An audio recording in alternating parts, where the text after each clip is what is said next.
All right, folks, let's discuss some of the important basics of the B.S.W curriculum. Rest assured, we will go into much more detail about this during our one-on-one advising appointments with transfer students or with our group advising appointments with incoming first-year students. So the B.S.W program is a lower level and then an upper level program. A synonym for the lower level is the foundation. It's a foundation program. There are a few things a student needs to do to complete the foundation program before they can start the upper level program and begin taking a majority of the 300 and 400 level social work courses. Once a student does get into the upper level, which we also call the professional curriculum, they're taking courses on things related to human behavior, practice, research, oppressed groups, even your field experience, which is the last 2 semesters of the program, where for 14 hours a week, you're out in the field completing your internships. And the model that we have is a concurrent model.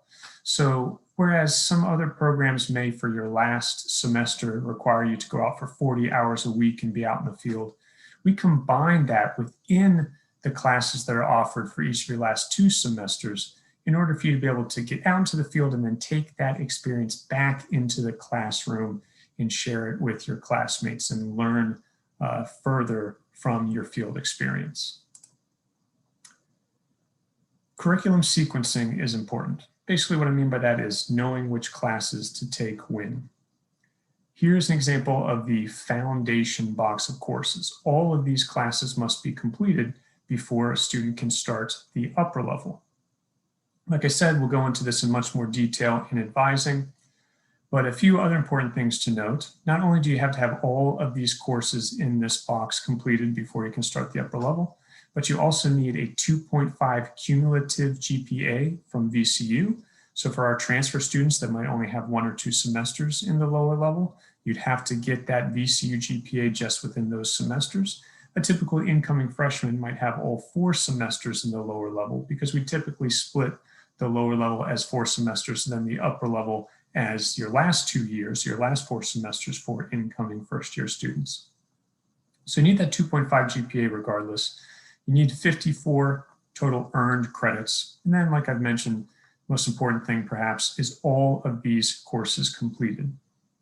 We'll discuss these in more detail when we meet. But the one thing I'll mention now is that the only 2 social work courses in the lower level, Social Work 201 and 230, those courses need to be passed with a B or better in order to be considered passing. A student who would get a C or below would have to retake those courses.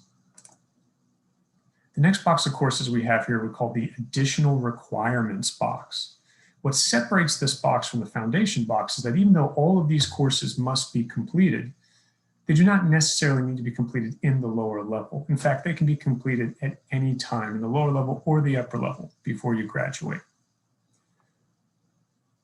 There are a lot of elective space courses within the additional requirement box. For an incoming first-year student, if you have a lot of this elective space still here, you might take a minor and pursue a minor, add it to your curriculum in order to fill up some of this elective space. An incoming transfer student might already have much of this elective space filled with some of your transfer credits.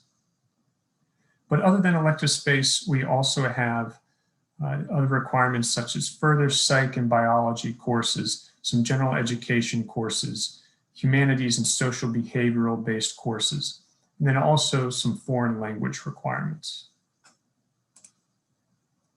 Whenever you get a moment, go to majormaps.vcu.edu and check out the social work major map.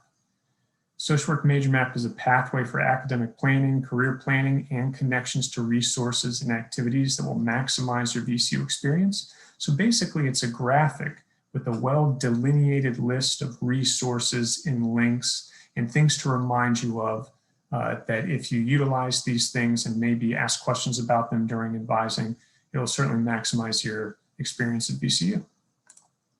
And then lastly, as a quick refresher, how do you make an appointment, an advising appointment for transfer students? If you haven't had your appointment yet by the time of watching this video, please make an appointment with your academic advisor ASAP.